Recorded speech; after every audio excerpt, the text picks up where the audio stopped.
నమస్తే welcome to our channel. నేను మిషాలి.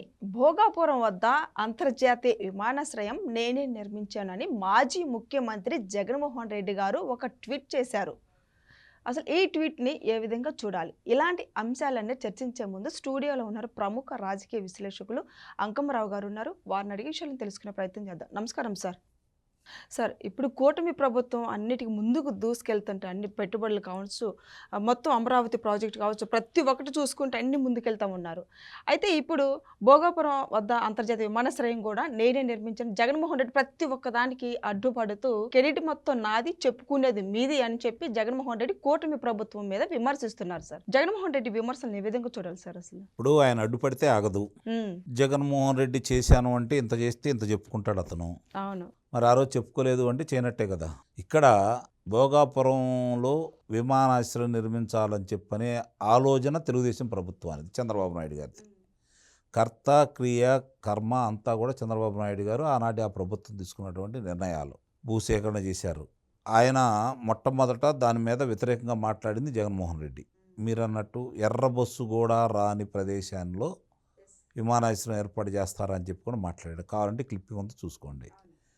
ఆ తర్వాత అక్కడికి వెళ్ళేసి మనం అధికారంలోకి వస్తాం 3 సంవత్సరాల తర్వాత, ఈ కూటమి ప్రభుత్వం మీ దగ్గర తీసుకున్నటువంటి భూముల్ని తిరిగి వెనక్కిచ్చేస్తాను అని చెప్పని అన్నాడు. తర్వాత దానికి అతను వ్యాపార అవసరాల నిమిత్తం ఆ పనులు కొనసాగించాల్సిన పరిస్థితి వచ్చింది. గమనించుకోండి మీరు. ప్రజల కోసమో రాష్ట్రం కోసం అయితే చేసి ఉండేవాడు కాదు. తన వ్యాపార అవసరాలకి, తన స్వలాభం కోసం మాత్రమే దాన్ని ముందుకు తీసుకెళ్లే క్రమంలో ముందుకు వచ్చాడు. అయినా సరే పూర్తి చేయలేకపోయాడు. ఇప్పుడు ఈ కూటమి ప్రభుత్వం అధికారంలోకి వచ్చిన తర్వాత పౌర విమానయాన శాఖ మంత్రి రామ్మోహన్ నాయుడు గారు ఉన్నారు కాబట్టి దాన్ని పరుగులు పెట్టించాడు. ప్రత్యేక అంటే తన ప్రాంతంలో ఉంది కాబట్టి ప్రత్యేకమైనటువంటి శ్రద్ధ తీసుకొని ఈరోజు 95% పూర్తయింది. నిన్ననే అక్కడ ట్రయల్ రన్ కూడా జరిగింది. ఇవన్నీ కూడా ఈ కూటమి ప్రభుత్వానికి చిత్తశుద్ధి. అంటే ఒకటి మొదలుపెట్టింది వాళ్ళే. చంద్రబాబు నాయుడు గారు అదృష్టం ఏందంటే ఆయనే దాన్ని మొదలుపెట్టాడు, శంకుస్థాపన ఆయనే చేశాడు, ప్రారంభోత్సవం కూడా ఆయనే చేయబోతున్నాడు. అలాగే అమరావతి, అలాగే పోలవరం. నిజంగానే అంటే దేవుడు కూడా ఆయన పక్షాన్ని నిలబడ్డాడని భావించాలి. ఇక్కడ ప్రజలు కోరుకున్నట్టే మధ్యలో ఆయన విలువేంటో తెలిసి వచ్చింది. 5 సంవత్సరాలు అధికారంలో లేకపోబట్టి రాష్ట్రానికి జరిగిన నష్టం ఏంటో అందరికీ ఒక అంచనాకు వచ్చారు. కాబట్టి తిరిగి ఆయన గెలిపించుకున్నారు. కాబట్టి ఈ పనులన్నీ జరుగుతూ ఉన్నాయి. ఈ భోగాపురానికి సంబంధించి మామూలుగా అంతకుముందు ఎక్కువ భూములు సేకరించాలనుకున్నా కూడా కొంచెం వ్యతిరేకత వచ్చిన కారణంగా 2000 ఎకరాలకే పరిమితం చేయడం కూడా జరిగింది. అయితే ఆ భూముల్లో ఎక్కువ శాతం అశోక్ గజపతిరాజు గారికి సంబంధించి ట్రస్టుకు సంబంధించిన భూములే. అప్పుడు ఆయన ఆ శాఖ మంత్రి, ఇప్పుడు రామ్మోహన్ నాయుడు ఉన్నాడు. కాబట్టి ఇవన్నీ కూడా చంద్రబాబు నాయుడు గారు ఆలోచనతో పుట్టి ముందుకెళ్తున్నటువంటి కార్యక్రమాలు కొనసాగించి ఆయన పేరు పెట్టుకోవడంలో కూడా విఫలమయ్యాడు జగన్మోహన్ రెడ్డి. అందుకే నువ్వు విఫల ముఖ్యమంత్రిగా మిగిలిపోయావు కాబట్టి నీ సేవలకి మాకొద్దు, పొరపాటు, నీ దోపిడీ మాకు వద్దని చెప్పని ఇంటికాడ కూర్చోబెట్టారు.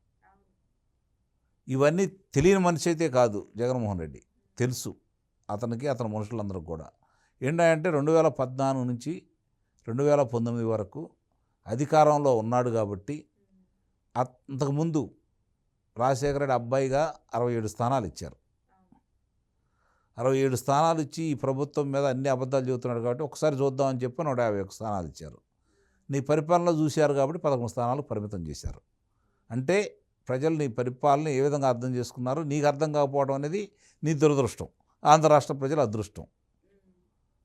ఇక్కడ భోగాపురం కావచ్చు, లేకపోతే అమరావతి కావచ్చు, కియా పరిశ్రమ కావచ్చు, పోలవరం కావచ్చు, చంద్రబాబు నాయుడు గారు ఏ విధంగా ముందుకు తీసుకెళ్లారో మనం చూస్తూనే ఉన్నాం. భవిష్యత్తు ఆయన ఏది మంచి చేసినా ఆయన అనుభవించకపోవచ్చు, అంత అవకాశం ఆయనకు ఉండదు. అవును. ఇప్పుడు మిగిలిన పిల్లలు, వాళ్ళ పిల్లలు నిస్సందేహంగా కూడా ఆ ఫలాలని అనుభవిస్తారు. అందులో ఎలాంటి సందేహం కూడా ఏమి లేదు. ఈ భోగాపురం విమానాశ్రయందే కాకుండా సార్ జగన్మోహన్ రెడ్డి ప్రతి ఒక్కటి ఈయన ఇప్పుడు స్కూల్ పిల్లలు కావచ్చు, ఏది మన ఈ రాష్ట్రంలో జరుగుతున్న పెట్టుబడులు కావచ్చు, మరి ముఖ్యంగా చూసుకుంటే సంక్షేమ పథకాలు కూడా ఏది ఒక్కటి అమలు చేయని మొత్తం నేను అమలు చేసినే మీరు అమలు చేసుకుంటున్నారని క్రెడిట్ మొత్తం నాదైతే మీ పేరు చెప్పుకుంటున్నారని జగన్మోహన్ రెడ్డి ఈ విమర్శలను ఏ విధంగా చూడాలనుకుంటున్నా సార్ నేను. ఇప్పుడు ఇక్కడ జగన్మోహన్ రెడ్డి కాకుండా జగన్మోహన్ రెడ్డి నాన్న సంగతి కూడా చూడాలి మనం ఇక్కడ. రాజశేఖర రెడ్డికి సంబంధించి ఫీజు రీయింబర్స్మెంటు ఆయన ఆలోచన విధానంతో వచ్చిందే, ఆయన మానసిక పుత్రిక అని చెప్పని ప్రచారం చేస్తున్నారు కదా. అవును. ఫీజు రీయింబర్స్మెంట్ అనేది మొట్టమొదట ప్రారంభించింది చంద్రబాబు నాయుడు గారు. ఎస్సీలకి ఎస్టీలకి 100% బీసీలకి 50% రాయితీతోటి ఫీజు రీయింబర్స్మెంట్ అనేది ఆయన ప్రారంభించాడు. వాళ్ళు ప్రచారం చేసుకోలేదు, వీళ్ళు వచ్చి ప్రచారం చేసుకున్నారు. ఆ రోజు విద్యార్థులకు సంబంధించి అంటే 10వ తరగతి లోపు చదువుకునే వాళ్ళందరికీ కూడా బట్టలు, బ్యాగులు, పుస్తకాలు, బూట్లు, సాక్సులు, ఆడపిల్లలకి దూర ప్రాంతం అయితే సైకిల్ కూడా ఇచ్చినటువంటిది చంద్రబాబు నాయుడు గారు. అన్నా క్యాంటీన్లు ఆయన పెట్టాడు, నువ్వు రద్దు చేసావు. ప్రజావేదిక ఆయన కట్టాడు, నువ్వు కూల్చేసావు. పరిశ్రమలు ఆయన తెచ్చాడు, నువ్వు తరివేశావు. పోలవరాన్ని ఆయన పరుగులు పెట్టించాడు, నువ్వే మునకేయించావు. ఇయే కదా నువ్వు చేసిన ఘనతలు. కియా పరిశ్రమని విస్తరణ కార్యక్రమాన్ని పారదోలేవు. అలాగే అమర్రాజా బ్యాటరీ కావచ్చు, ఒక్క యూనిట్ కరెంటు కూడా ఉపయోగించుకోకుండా 9,000 కోట్ల రూపాయలు ప్రజల మీద భారం పెట్టి, ఆ తర్వాత ఇంకొక 30,000 కోట్ల రూపాయలు అదనమైన భారం పెట్టి ఈరోజు చేసింది నువ్వు. ఇవన్నీ ప్రజలకు తెలియదైతే కాదు, తెలుసు కాబట్టే ఆయనకి 11 స్థానాలకు పరిమితం చేశారు. ఈరోజు స్కూల్ నేను బాగా చేసిన స్కూల్ మీరు చెప్పుకుంటున్నారు పేరెంట్ స్కూల్ కూడా సార్. దాని గురించి కూడా చెబుతా. ప్రతి కిలోమీటర్కి ఒక మామూలుగా చిన్నపిల్లలకి స్కూల్ కావాలి. అలాగే ప్రతి 3 కిలోమీటర్లకి ఒక స్కూల్ ఉండాలి.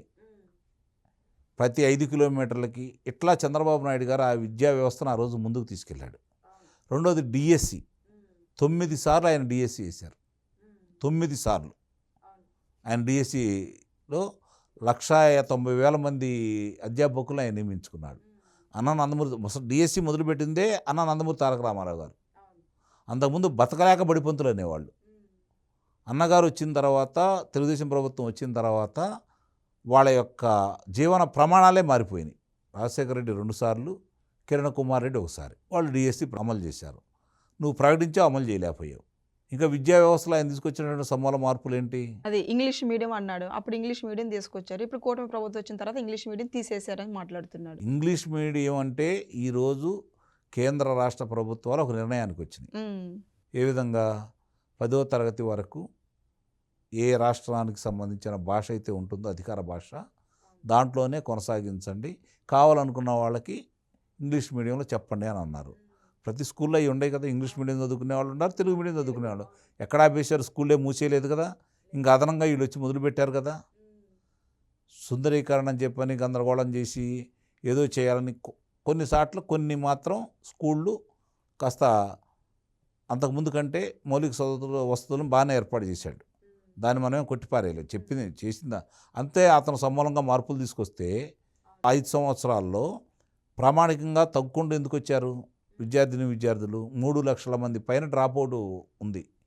ప్రారంభం నుంచి తెలుగుదేశం ప్రభుత్వం బయటికి వెళ్ళిన కాడి నుంచి వాడు అధికారంలోకి వచ్చిన కాడి నుంచి చూసుకుంటూ ఉంటే 5 సంవత్సరాల్లో 3 లక్షల మంది పైన పిల్లలు డ్రాప్అవుట్ అయ్యారు. నువ్వు అంత అద్భుతంగా చేసి పాఠశాలను అంత గొప్పగా చేస్తే వాళ్ళు అక్కడ చదువుకోకుండా ప్రైవేట్ పాఠశాలకు ఎందుకు వెళ్తారు? ఈరోజు లోకేష్ బాబు గారు వచ్చిన తర్వాత నిస్సందేహంగా కూడా ప్రైవేట్ పాఠశాలకు వెళ్లకుండా గవర్నమెంట్ పాఠశాలకు వచ్చే విధంగా అన్నింటినీ బాగా చేసుకుంటూ వెళ్ళిపోతానే ఉన్నారు. ఇప్పుడు అమ్మఒడి నువ్వు పెట్టావు, ఇంట్లో ఎంతమంది ఉంటే అంతమందికి ఇస్తానని చెప్పి ఒకరికే ఇచ్చారు. వీళ్ళు వచ్చిన తర్వాత ఇంట్లో ఎంతమంది ఉంటే అంతమందికి ఇచ్చారు కదా. ఇక్కడ అదే అతను ఏంటంటే చెయ్యనివి చెప్పుకుంటున్నాడు. ఏదైనా సరే చంద్రబాబు నాయుడు గారి ప్రభుత్వం మొట్టమొదటి నుంచి కూడా చెప్పిని జనంలో తీసుకొని వెళ్ళి ప్రచారం చేసుకోవటంలో విఫలమవుతుంది. ఇప్పుడు కూడా విఫలమైంది. ఇది కూడా అనుమానమే లేదు, విఫలమైనట్టే లెక్క. నిజంగా గనక ఈ మెడికల్ కాలేజీ విషయంలో కావచ్చు, నీటిపారుదల విషయంలో కావచ్చు, వీటిల్లో గనక ఏమేం జరుగుతుంది అని చెప్పని చివరికి మొన్న వచ్చినటువంటి యూరియా కొరతకు చూసుకున్నా కూడా రైతులకు సంబంధించి వీటన్నిటిని కూడా కృత్రిమంగా సృష్టిస్తుంది ఎవరు? అంతకుముందు కంటే కూడా ఎక్కువగా తీసుకొచ్చినా కూడా యూరియా అదనంగా ఎందుకు ఈ కొరత వచ్చింది? ఇలాంటి విషయాల్లో దృష్టి పెట్టాల్సింది ప్రభుత్వం. అన్నదాత సుఖీభావ లేదు, రైతులు ఇప్పుడు అతను ఇచ్చాడు, వీళ్ళు ఇస్తున్నారు అంటే ఒకళ్ళు మొదలు పెడతారు. నందమూరి తారక రామారావు గారు పెన్షన్ ఇద్దామని చెప్పి మొదలుపెట్టాడు 40 రూపాయలు. దాన్ని చంద్రబాబు నాయుడు గారు 75 రూపాయలు చేశాడు. దాన్ని రాజశేఖర రెడ్డి వచ్చి 200 రూపాయలు చేశాడు. చంద్రబాబు నాయుడు గారు 1000 రూపాయలు చేశారు, 2000 చేశారు. జగన్మోహన్ రెడ్డి ఒక 1000 రూపాయలు చేశాడు. తర్వాత చంద్రబాబు నాయుడు గారు వచ్చి 4000 చేశారు. ఇస్తూనే ఉన్నారు కదా. ఆయన 1000 రూపాయలు పెంచడం కోసానికి 5 సంవత్సరాలు తీసుకున్నాడు. వీళ్ళు రాంగ్లోనే ఇవ్వటం మొదలుపెట్టారు, వచ్చిన నెలలోనే ఇవ్వటం మొదలుపెట్టారు కదా. అంటే ఇవాళ ఎలా ఉందంటే సంక్షేమ పథకాలు అమలు చేయకపోతే ఏ ప్రభుత్వాలు కూడా అధికారంలో రామేమో అనే అభద్రతా భావంలో ఈరోజు రాజకీయ పార్టీలు ఉన్నాయి, గమనించుకోవాలి. దానివల్ల ఆ భారం పడేది ప్రజలకే. దీంట్లో కూడా రాజకీయ నాయకులు తీసుకునే కమిషన్లు వెళ్ళిపోతూ ఉంటాయి, కానీ అంతిమంగా నష్టపోయేది ప్రజలు. వాళ్ళ జేబుల్లోనో లేకపోతే వీళ్ళందరూ జమీందారులు మహారాజులు వాళ్ళ ఆస్తులమ్మ అయితే ప్రజలకు పెట్టాల. ప్రజలు కట్టే పన్నులతోటి అధికారాన్ని చలాయిస్తూ నెత్తి మీదకి ఎక్కి తొక్కుతున్నారు. అది కొంతమంది తక్కువ దొక్కుతారు, కొంతమంది ఎక్కువ దొక్కుతారు. జగన్మోహన్ రెడ్డి అయితే పాతాళానికి దొక్కేశాడు, ఇప్పుడిప్పుడే మళ్ళీ బయటకు వస్తున్నారు. కాబట్టి ఇక్కడ ఈరోజు ఒక విద్యాశాఖ మంత్రిగా లోకేష్ బాబు గారు ఆ శాఖను ఎన్నుకోవటమే సాహసం.